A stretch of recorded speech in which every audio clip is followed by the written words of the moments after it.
I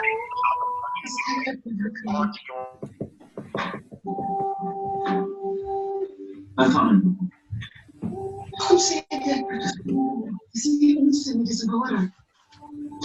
Hello, Barry. See you in the room. I actually... Doing? Hopefully you are doing exceptionally well this evening. So we're doing great. Got back late last night from Sydney, landed or got home just after 9 o'clock. We were meant to get home at 5, but sat on the runway for 2 hours, as you tend to do when you travel. But all good, got back, and then I spent a whole day. I'm in the middle of a 2-day sales training program. So so great to be with you guys. And really, yeah, just who is with us on this webinar for the first time ever? If you're with us for the first time, just type in first time. It'll be great. So I know there's a couple of names that I don't recognize here. Okay, Delian, welcome. Louise, welcome. Anyone else here for the first time?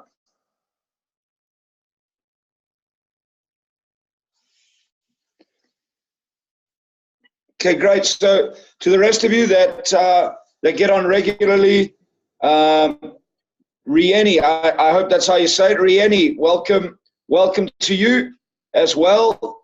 And obviously to those of you that get on regularly every week, welcome back. Great to have you on this call. So those of you that are regularly on, as you know, I love making this interactive. So please stack up your questions. Be prepared to ask questions. Be prepared to connect, and we'll do our best to answer those questions, or at least create a discussion around some of those questions or comments. So tonight I'm really excited because normally I do this webinar, well, not on my own. I have Marlon and sometimes Marilise on this, so definitely not on my own, but typically sitting here on my own tonight.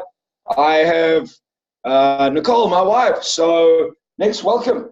Hi everybody, how are you all doing? It's super exciting to be on the webinar this evening and looking forward to sharing some teachings with you. Brilliant. So I'm excited to have her with me because she was in Sydney with me last week, and we had a huge opportunity to be able to spend time with Robert and Kim Kiyosaki and some of the Rich Dad advisors, and not only to spend time with them, but to be involved teaching off stage with them in a program called Wealth Masters. So really, really great program. And before we went away, I did promise that when we came back, we would share some of the insights that we got on that program, as well as some of the insights that we got as a family, because Nicole and I went and we were accompanied by our 2 daughters, Danielle and Michaela. And really over the 2 days was really to share with people around how do we learn as a family, and why are we focused on financial literacy when it comes to families and working with our family. So I've asked Nicole to join me tonight to share on some of the things that she learned, or some of the ahas and insights that she had on the program in Sydney. Do you want to kick off with anything? Yeah, so I think that the biggest thing I learned is how little we are financially educated. And I mean, we're in the Robert Kiyosaki world. Barry teaches all the time around financial literacy and how important financial education is. And I just saw it for the first time through different eyes of just how little we are actually financially educated. And in terms of being in the room, Robert just spoke about how school instills absolute fear into us, because if you don't do the right things, say the right things, you get kicked out of the classroom. If you don't do what school wants you to do, you get into a lot of trouble. So it instills this fear of, am I doing it right? And I'm not allowed to make mistakes. and then school doesn't teach us anything about money. And I mean, we saw it with our two girls, is that they both had huge ahas around finance and around tax and things like that. And it's all stuff that Tom and Robert have been teaching, and we've been around the environment for a very long time. But it was just that school instills that absolute fear of failure, fear of getting it wrong. So as a result, what happens is when we start to want to invest or start to look at buying gold or stocks or things, we're so scared of making mistakes that we don't actually do it. And I mean, there was a gentleman that was selling gold there, and I learned a huge amount about gold and about investing in gold. And one of the biggest things is that you invest in things in order to learn.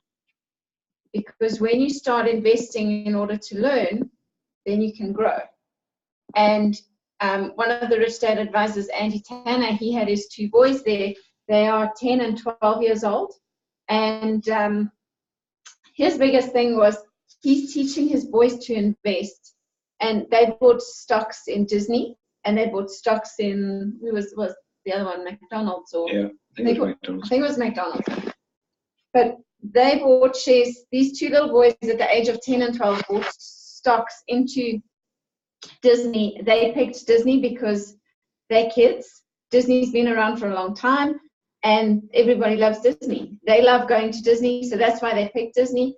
They bought shares in there, and in order to learn how the stocks and shares market works, they also bought shares in a property, in a block of apartments there. And it's not about making money, it's about learning. And they have done that from a young age so that they can start learning how things work. Because as school teaches us to think bad. And that's not how you learn.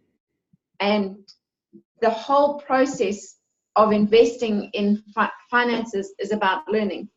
So when you, instead of going and investing in, like what Andy Tanner was saying, is what they do, instead of going to the movies with their kids, they'll go and look at houses, and they'll spend the afternoon looking at houses and looking at properties. So, and then the money that it would have cost them to go to the movies, they take that money and they invest it into something, into an asset. And it was so powerful to watch. It's so easy to do that, and it's so easy not to do that. And it's just little things that like listening to them, the things that they do with their boys in order to help them generate income. So instead of something simple, going to movies, they take that little bit of money and they can go and buy silver or gold. Or, both of the boys, they actually invest in silver. They love silver. They know the different. You ask them anything about silver, they can tell you anything you want to know. But it was just fascinating around, it's better to buy, like one of the things that I learned was, it's better to buy gold than it is to buy a rare coin. And the power of gold is that gold is God's money. So one of the guys was telling us that if you go through China or any of the Asian countries, they'll ask you if you have any gold on you, because China is buying up all the world's gold at the moment, because there's no benefit in having money in the bank. I think that was a powerful learning piece. Was around that the insecurity of holding cash. Yeah. And some of you, when Robert Kiyosaki was out here last, would have heard him talk about that. But it becomes more and more apparent how many people are working for money and holding on to a lot of money. Now, if you look at where money is going, if you look at the history of money over the last decade, over the last 20 years, the value of the US dollar, for example, has dramatically lost value. The value of the rand, what's happened to the rand? Significantly lost value. So so to be putting, where are you putting your money? Are you putting your money in something that is going to maintain value, something that is going to appreciate in value, or you're holding you're putting your money in something that will lose value? You know, so I mean, just coming from Zimbabwe, for example, overnight that currency lost money, it lost value, and if you had to put if you had been holding a lot of cash, you'd have been dead in the water. So it's those type of learnings that I think were very, very, very powerful. Yeah, I mean, we were laughing because one of the things we were discussing was how the rand is devalued over a short period of time, and how it would have been more beneficial for us to have 50 or 100 cash flow games in our garage than have money in the bank. If we'd have had 100 cash flow games in our garage and then sold them, we would have been better off than if we'd had money in the bank. And for me, that's quite scary, is that just like a board game is worth more than money in the bank if you do it the right way. And I mean, obviously you've got to have the ability to sell those cash flow games, but just when we were discussing it, it was quite an eye-opening thought, is that if I'd have had 100 cash flow games in my garage, I would have been better off than if I'd had all that 100,000 rand sitting in the bank. Sitting in the bank. So, just you know, by your comments, does that make sense? Do you just type in "make sense," understand, something like that? If this is making sense. And I mean, like, just the ESBI quadrant. I mean, seeing that and the tax and doing that with our girls. So Robert got our girls to teach the ESBI quadrant. So let's recap that for those of you that know it, and also for those of you that don't know it. So the cash flow quadrant is E, which stands for employee. Okay, good. S, self-employed, specialist, and depends how long you've been self-employed. Survival, suicidal, stupid. So essentially, it's specialist or self-employed, and the commonality on both these sides is these are people who work for money. Now, when you go to the other side, you got B, which is big business, and I, which is professional investor. Now, in terms of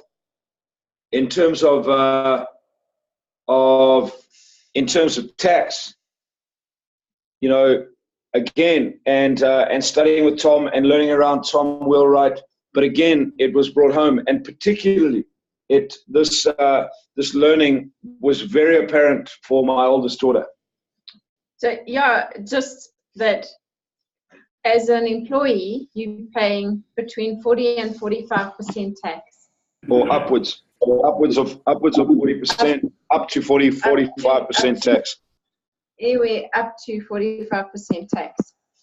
Then, as a business owner, or as a business owner, yeah. As a business owner, a big business owner pays 20% tax. Okay, I'll explain to you just now why. But as a self-employed person, you pay both of those. So you pay the employee's tax and the business owner's tax. So you're paying as much as 60 to 65% tax as a self-employed or as a specialist. And for me, that was huge, a huge eye-opener, is because self-employed people get to have the privilege of paying both the business tax and the employee tax. And it was a huge eye-opener for our daughter, who's like, I never want to have to work, I don't want to get a job. And then she's going, oh, flip, 60% of my income is going to be going to paying tax if I'm self-employed. And if I think like an employee as a self-employed person. And what Tom was explaining to her was, if you, as a self-employed person, if you start to do some of the habits of a business owner, you can start to change that 60%. And you can start to create something, you can start to create some of the benefits of a business. But you have to know what you're doing. And the problem is most self-employed people have no idea what they're doing. They don't study tax, and they don't have a good accountant. They don't have a great team behind them, and they'll end up paying 60% tax. So one of the best things you can do, get yourself an accountant and get yourself a decent a lawyer. Because as business owners, that's what they do. They work with a team. And it's important as a self-employed person to make sure that you have an accountant and you have an attorney that you can rely on that can give you the benefits of understanding tax. And then big business owners, well, they pay 20% tax because they employ all the employees that pay the tax. So they have tax rebates, tax breaks, that because they are employing people to pay tax.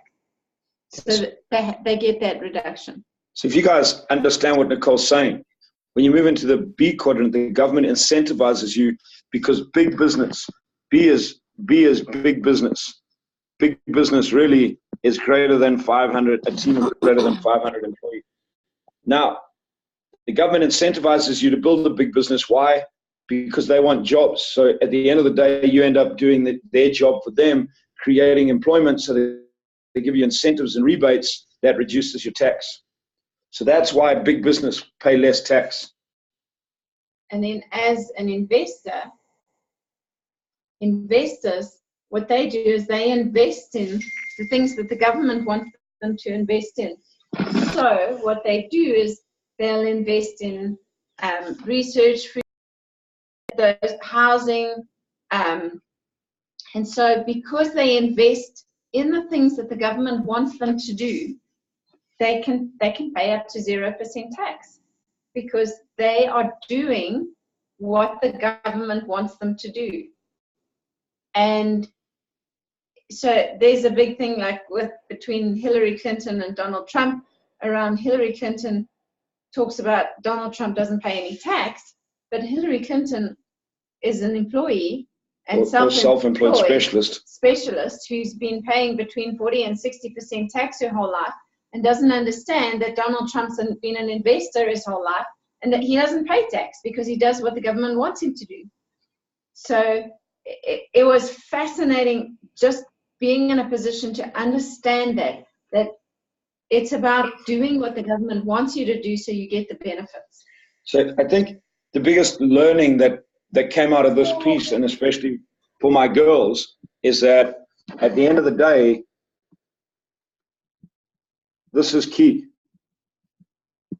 Can you create a partnership with the government?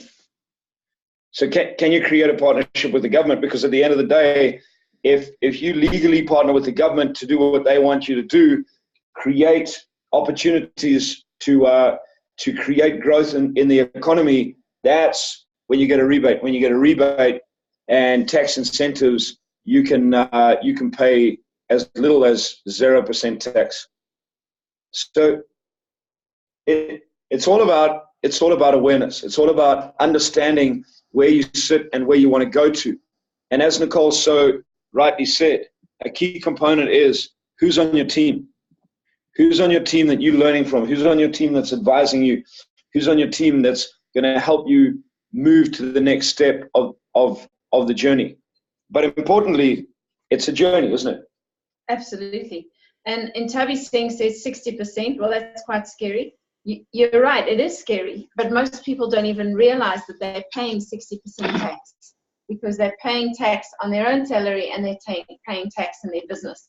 So it is when you are aware of that, then you can start to do something about it. Yep. And I think that was also a big aha for me, is that what are you aware of?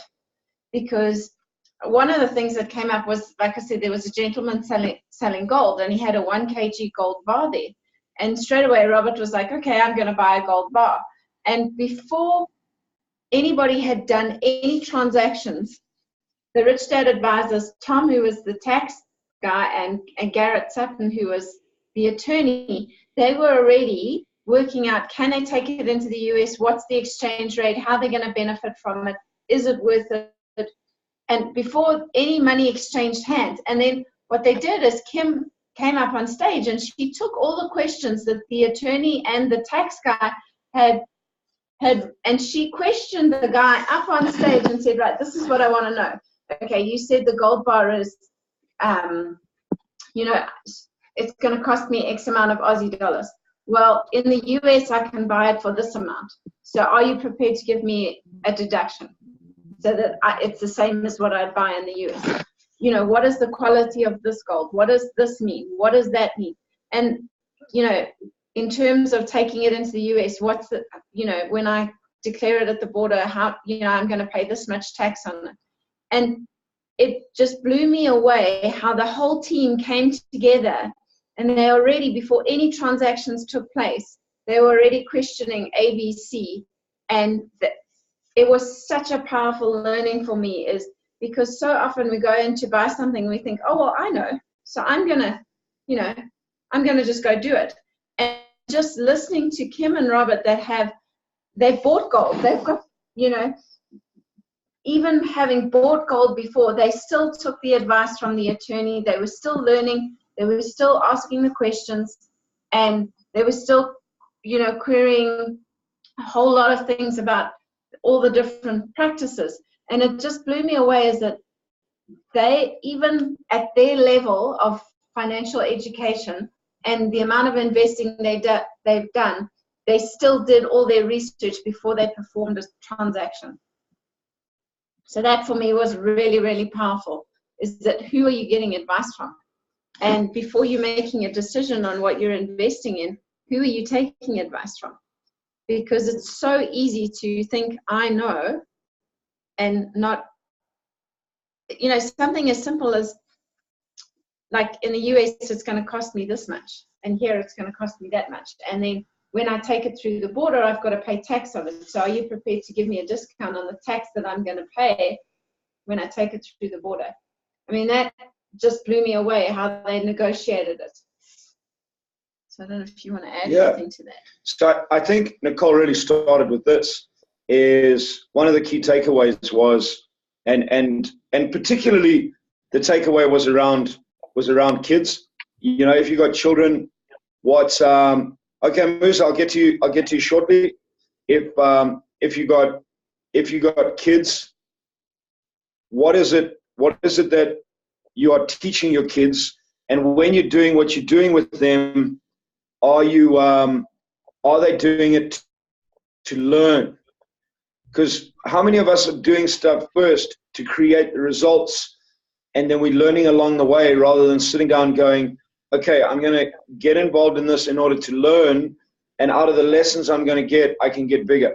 How many of you realize that might be a little bit of that was an aha in terms of moving forward in anything that we do.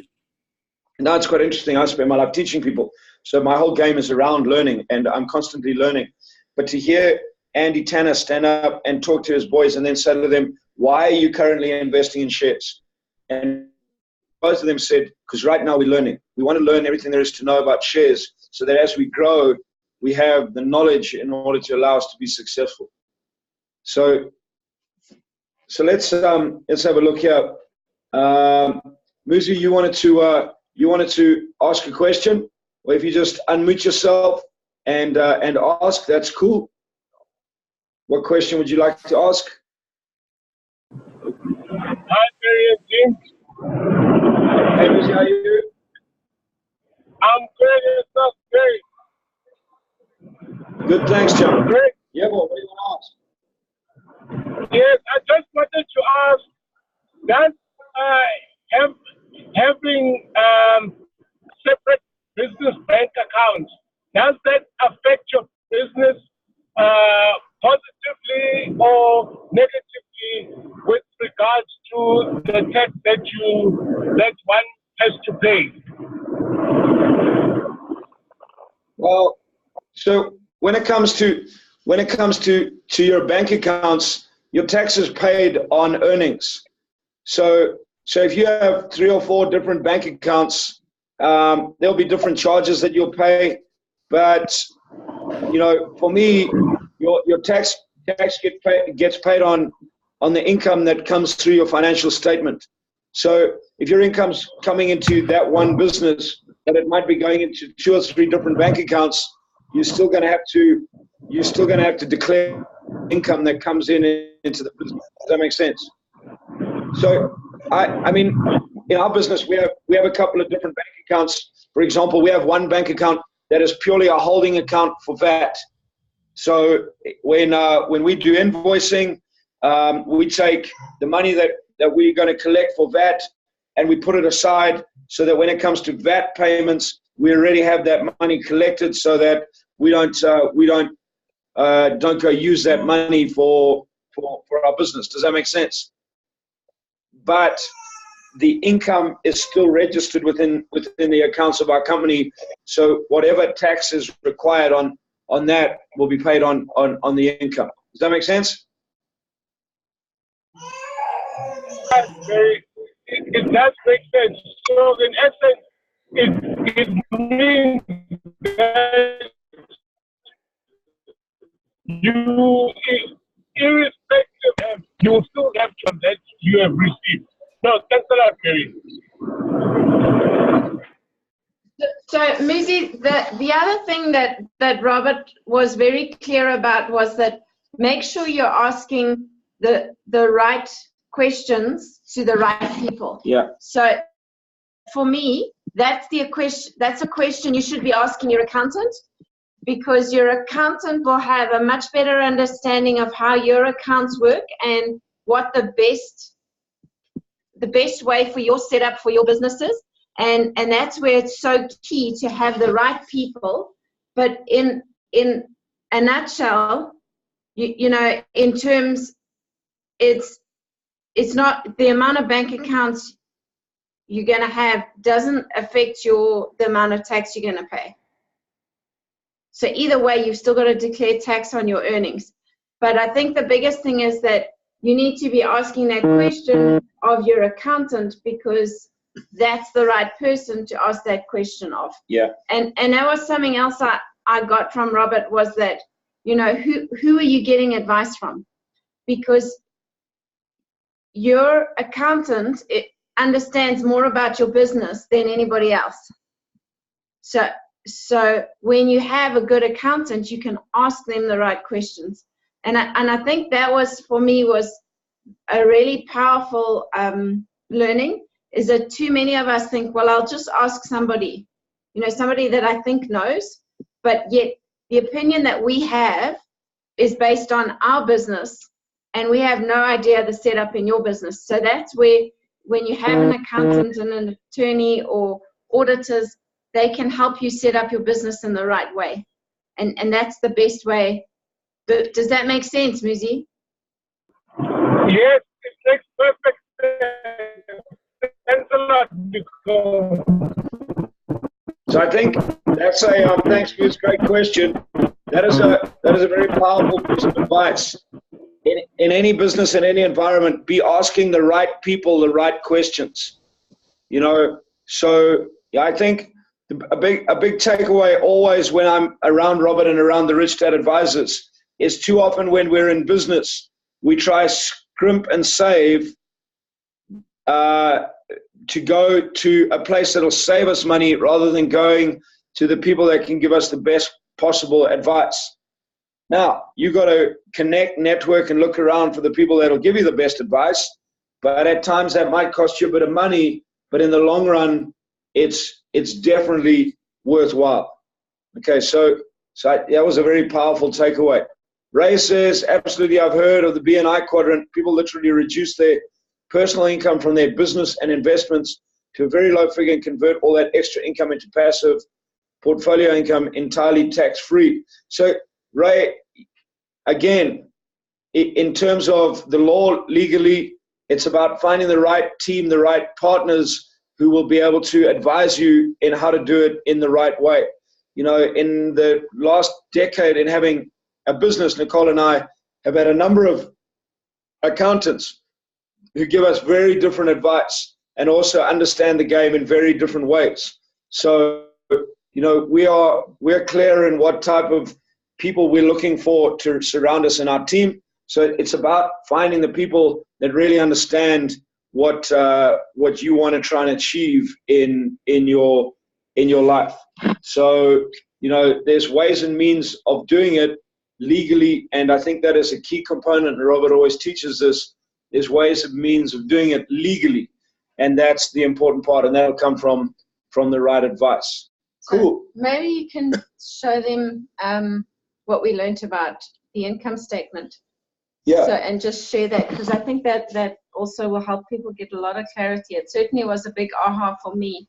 We had Tom Wheelwright explain the financial statement.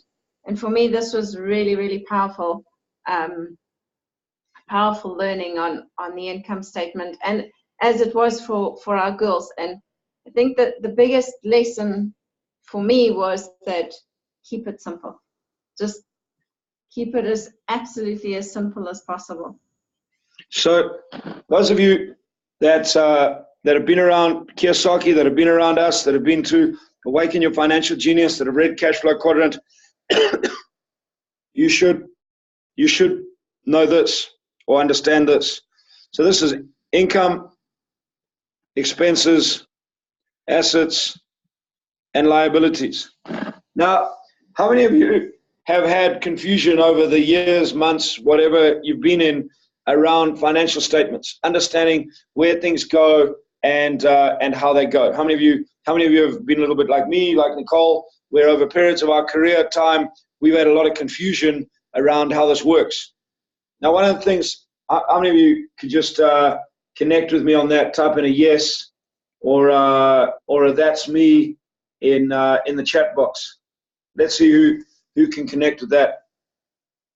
But I think one of the things that I love about being in the Rich Dad environment, around Robert, around the Rich Dad advisors, that I love in terms of, I suppose, how we teach, is keeping things very simple. I believe most people make things way too complicated. Creating money and building wealth is very simple if you learn how to keep it simple. Is there a lot to learn? Yes, there's a huge amount to learn. But if you start off and just keep it really simple, then it'll pay. So in terms of the cash flow statement, in terms of the financial statement, there's really three key areas. One, the income statement. So that's income and expenses. Two, your balance sheet, assets and liabilities. And three, and probably the most important words out of all of them, are these two, and not probably, but definitely the most important words are these two words: cash flow. So Tom Wheelwright explained how to understand a financial statement in what I thought was a very profound way. He said this: whenever you create expenses, those expenses must create an income. If those expenses are not creating an income, then you need to get rid of them. So when I said that, how many of you start looking at your expenses and go, oh crap, that expense is just an expense. It's just buying things or spending on things, or it's an outflow of money that's not necessarily generating income. So when Nicole talked about us, rather than having cash sitting in the bank, investing in cash flow games, for example, that would be creating an expense in order to be able to sell the cash flow games in order to create income. Does that make sense? So your expenses must create income. So another example would be if you had rent, if you paid rent for your offices, you have a place to work from, so that expense is going to help you generate income because you have you've got a building that you can operate from, where you can work from, where you're going to generate your income from. As long as it's going to generate income. So how many people spend money on an office but don't go use the office? Okay, is that making sense? So that expense must create income. So that was the first piece of our financial statement. The second piece was this: any liabilities that you create must create an asset. Any liabilities you create must create an asset. So often people create liabilities and they become what? Expenses. Or people generate income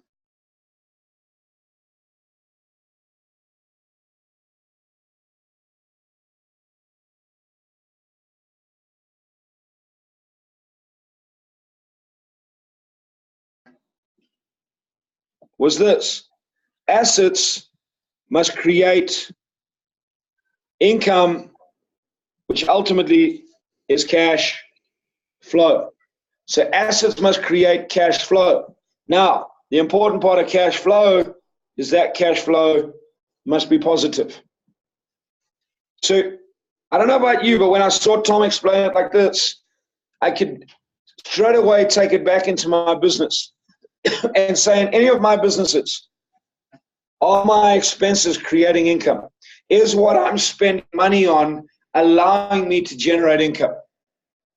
Or are they just expenses? So as Ray said, I'm maybe having too much coffee. Maybe it's time to cut down on the coffee breaks. Okay. Well, on one hand, if you're having coffee and meetings at the same time generating income, then that expense might lead to income. But if you're spending money on stuff that is not generating income, then you need to get rid of them or change them. Liabilities. Again, if you're creating liabilities, a liability, a car, a building, big, large fixed expenses, buying things like, photocopy machines, big computers. Are those creating an asset? Are those liabilities building and turning into an asset? And is that asset can generate positive income? And Tom, he even said, if you've got a liability that's not generating you income, pay it off and get rid of it. And like you said, if you have got an expense that is not generating you an income, get rid of it. So Ntabi Sen says, what if the income is in the long term? Well, Ntabi Sen, that's where you have to look at your business model and say, what does the long term mean? So I watched a lot of people wait to generate money. That has to be, if you follow this process, you answer those questions. Is it going to generate me income? Is it going to generate me income in the short term? Is it going to generate me income in the long term? Whatever those expenses are they going to generate you income? Whatever those liabilities are. So sure, you might have to rent an office. That'll generate you income. How quickly can you generate income from renting that office? You might buy a building. How quickly will that building generate income by becoming an asset? So one of the things that Robert was talking about, like in Toby's saying, maybe you could be a little bit more specific, but like he said, if you've got a building that you're investing in as an asset and it's costing you money every month, then it's not an asset. And it doesn't follow this model, because if you're buying a building and it's costing you every single month, it's then a liability. And too many people see that as, I'm investing in it in the long term so that I can earn money when I sell the building. He said that's where your thinking is going wrong. You've got to be generating, that liability's got to be an asset that's generating you cash flow and creating an income in a positive way. And well, generating you positive cash flow. Yeah. Because if it's not generating you positive cash flow, it's generating you negative cash flow, and hence it becomes a liability. That's an expense instead of a liability that's an asset. So then in that case, it would be avoiding this, which ultimately is income coming in, expense going into a liability, and the outflow goes up. That's where your cash flow flows, rather than income coming in into an expense, into a liability, into an asset, which creates an income and creates cash flow. So I hope that makes sense. But the biggest thing is that it's the thinking around too many people are following the green arrow of I'm earning an income, I'm investing into the liability, which is they think is a property, but then they're paying for it every single month and it goes to expenses. So if that is the case, then you're creating the wrong cash flow pattern. Is that making sense?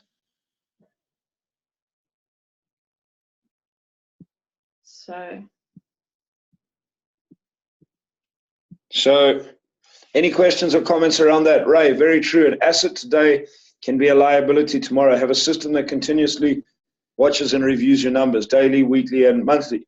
Yeah, so Ray, I think putting a system in is powerful. I think what Nicole is saying is that at the end of the day, this really is how do you think?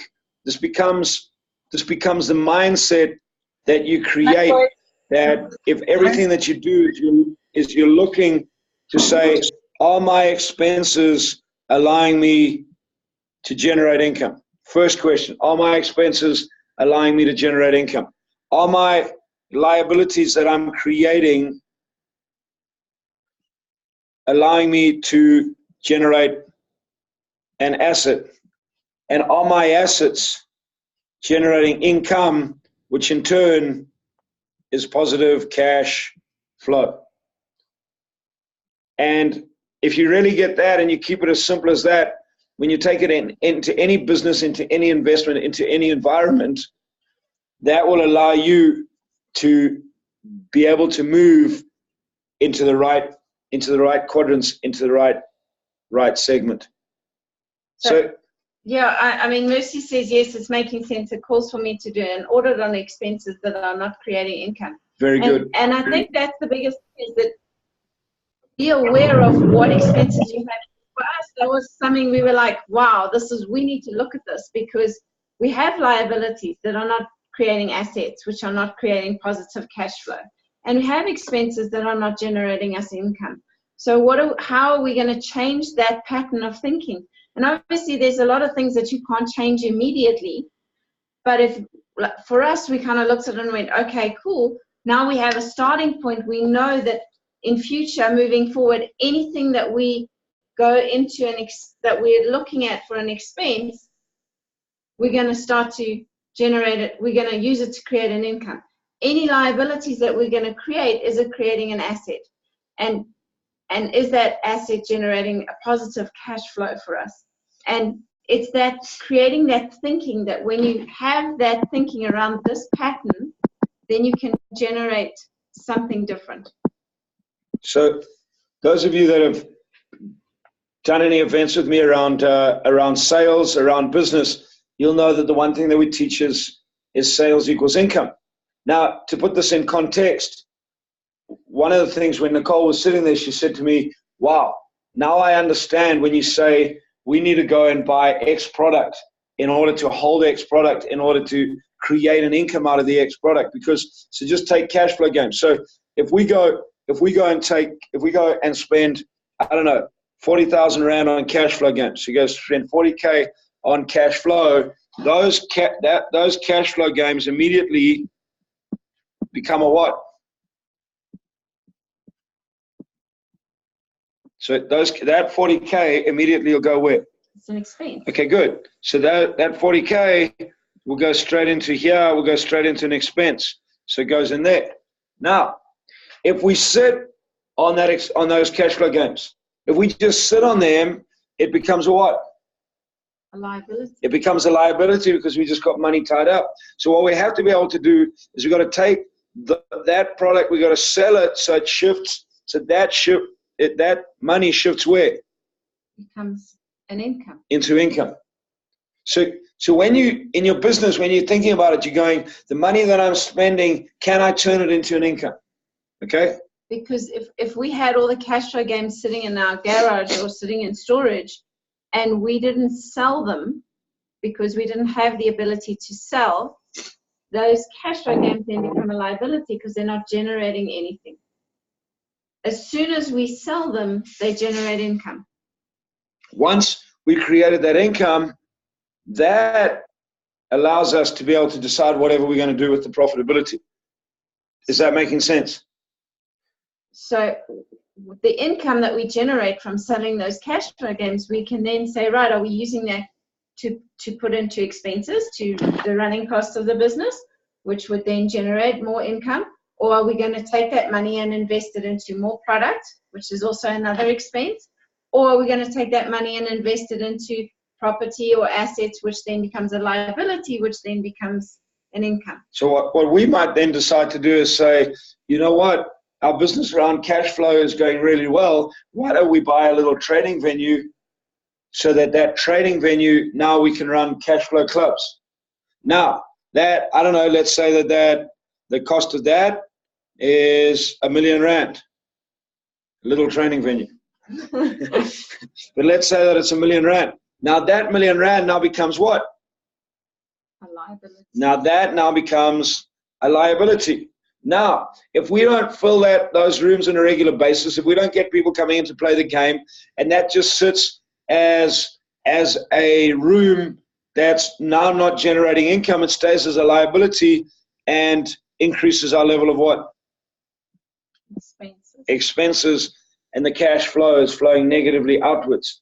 But if we turn that asset into, if we take that liability and turn it into an asset, and that asset in turn is full and generates an income, now we're using that liability to generate income. That asset is now creating positive cash flow, and we're now using the money that we are spending in an effective way in order to create income and downline positive cash flow. So that's why I say sales equals income. But in order to sell, sometimes you have to spend. You've got to create an expense. When you create an expense, can you turn that back into income? And then can you reinvest that into an asset, and the asset start generating income? Yeah. Does that make sense? For me, it was really, really powerful, just understanding the right way of looking at a balance sheet and your financial statement, so that you are very, well, for me, I became very clear on the decisions that we're going to make and how we're going to make them, and we're just going to make sure in future that we follow that thinking with everything we do, so that we have the right cash flow pattern and we have the right thinking. Because too many people are, school teaches you to save money and spend it. Go, if you want new clothes, go take out a loan. It just, for me, it was really, really powerful. And that's where, when I say to you, I had the learning that it was, school isn't teaching us the right things. And it's just so simple when you look at a balance sheet and your financial statement to understand it with that thinking. And yeah, it was one of my biggest learnings. And definitely for our girls, it was too. So, some of you have heard me say, as I learned from Robert, make sense, not money. Now, how many of you realize that when you understand this and it makes sense, when you do it correctly, when you follow the process, when you keep it simple, you will end up making money. But if you just focus on trying to make money and it doesn't make sense, well, good luck. So guys, any comments or questions before we wrap it up? So one of the other lessons I had was my nephew came and he joined us, and he is not very much exposed to Robert Kiyosaki and Robert's. No, every time he comes to my events, he argues with me. So he doesn't always, but he said to us, he said, you know what? He said, I don't necessarily like some of the things that Robert does, but man, he's a good teacher. And for someone, a 20-year-old, to be able to recognize that it's not necessarily I have to like everything about the person, and I have to like everything that they do. I just need to be prepared to learn from them. And that was another powerful lesson for me, is that, we don't always agree with people. We don't always like people. But it was such a powerful thing. What can I learn from them? Yeah, so some of you are getting stuck in they're not doing it the way that I want it done. I disagree with what they said. I don't like how they speak. And that ends up overshadowing your ability to be able to learn. And when you overshadow your ability to be able to learn, you hold yourself stuck. And yeah, I mean, just to see, I mean, a 20-year-old youngster that's just starting out in life, and you know, he kind of went, wow, I can learn. I might not agree with everything, but gee, I can learn a lot. And I think school, we get so stuck in, I don't like my teacher at school. My teacher doesn't teach me right, or, I don't agree with my teacher. We get lost in that. I don't like the person, so I'm not going to listen to them. And that was really, really another really powerful aha for me. It's not everybody's going to like everything that you do, but you can still learn a lot from them. I had a different problem. My teachers never liked me. How many of you had this? How many of you had the problem that I had? For me, it wasn't not liking well, I didn't like them either, but the contributing factor was probably really that they didn't like me. So yeah, but it was a pretty powerful learning from a young guy, and I mean, I see it in my rooms. I see sometimes people walk out because they don't like how I said something, or how I might have spoken to them about something that they did, and what they do is they don't get the learning. They miss out on the learning because they get all the emotional issues in the way, and yeah, powerful, very, very powerful learning.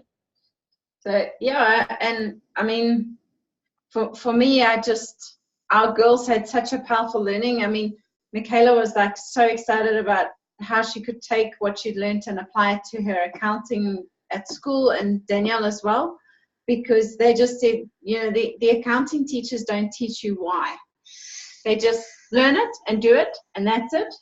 And but they just had such powerful lessons and learnings from Tom and the Rich Dad Advisors. So it was a very powerful few days for us as a family. So I think, Karen, going back to, you just say that's a powerful aha. You don't have to like everything, take what they can teach.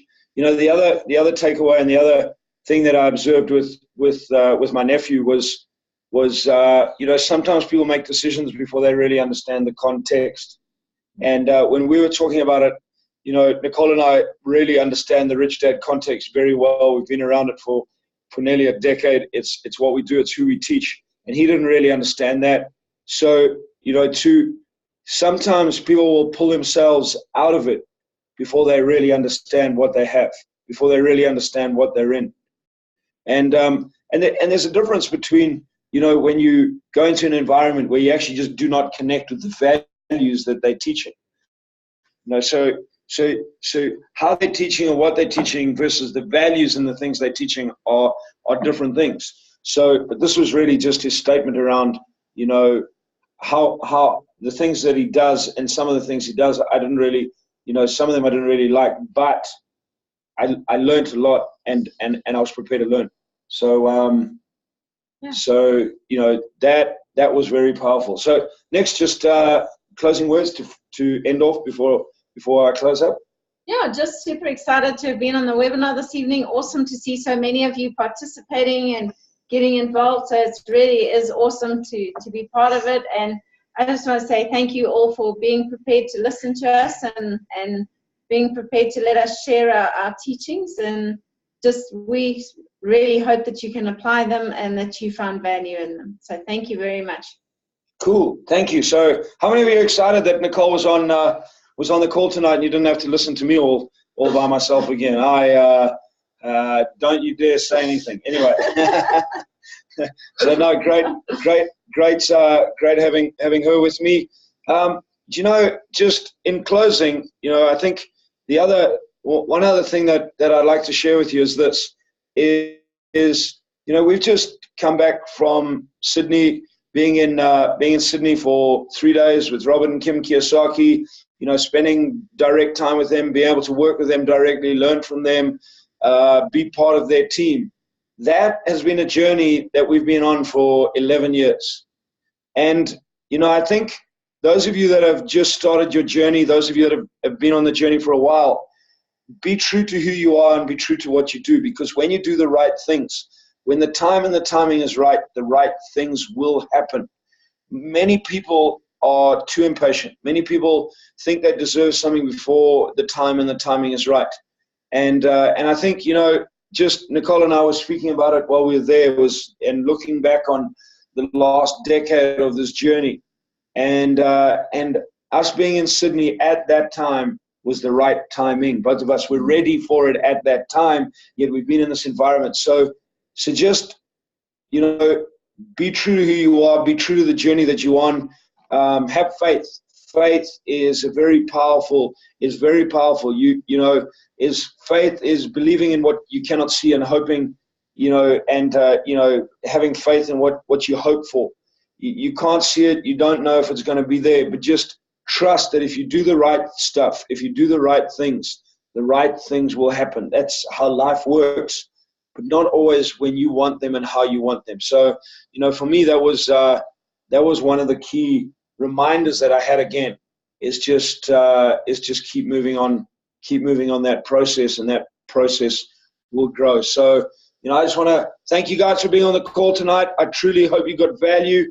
If you did get value, please type in got value. And yeah, next Tuesday is our bi-weekly, or every second week we do a sales call. So we'll be doing that sales call. Those of you that were on last Tuesday's sales call, I understand that Delian today did an incredible job. So I'm super excited. Great having a team, great building a team, and having people that understand and are prepared to be taught and to learn, and that she really is prepared to do. So yeah. So you guys be blessed. Marlon, thank you for hosting us as you do every week, and I'm really glad that you guys got value tonight.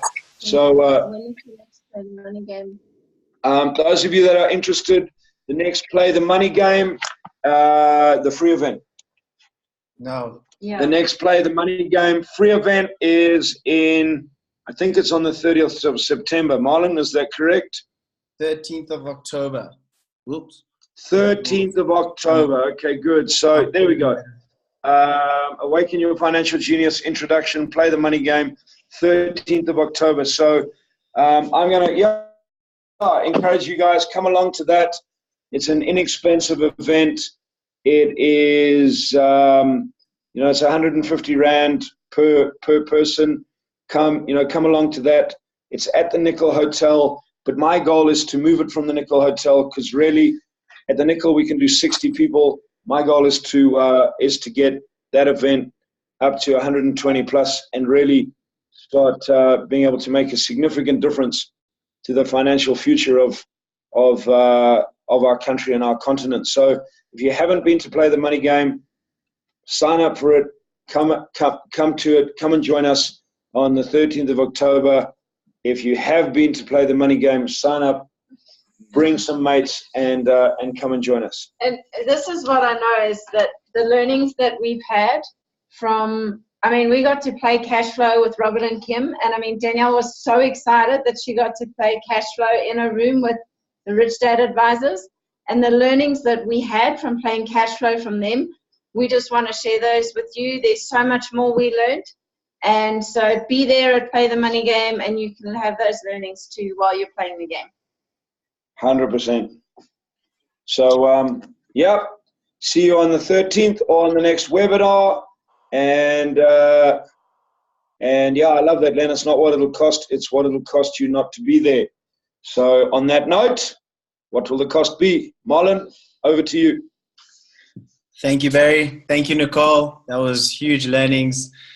Looking forward to learning more from you. I get to sit and we get to discuss this at length. So I'm looking forward to having more discussions around this. And obviously being at the Play the Money game every single time, I'm always learning, especially watching people playing with different people, seeing how we strategize to get out of the rat race. So if you can, make sure you're there, because it's something that really gets you inside your own mind and your own habits. So thank you everybody once again for joining us. This will be on the Uncovering Greatness website. Links will be sent out to everybody. The links were also sent out for the last 2 webinars that was hosted. So thank you very much, Delian. So yeah, you'll find it there. Thank you very much. Next week we'll be talking sales. And yeah, I hope you have a blessed week. Cheers, everyone.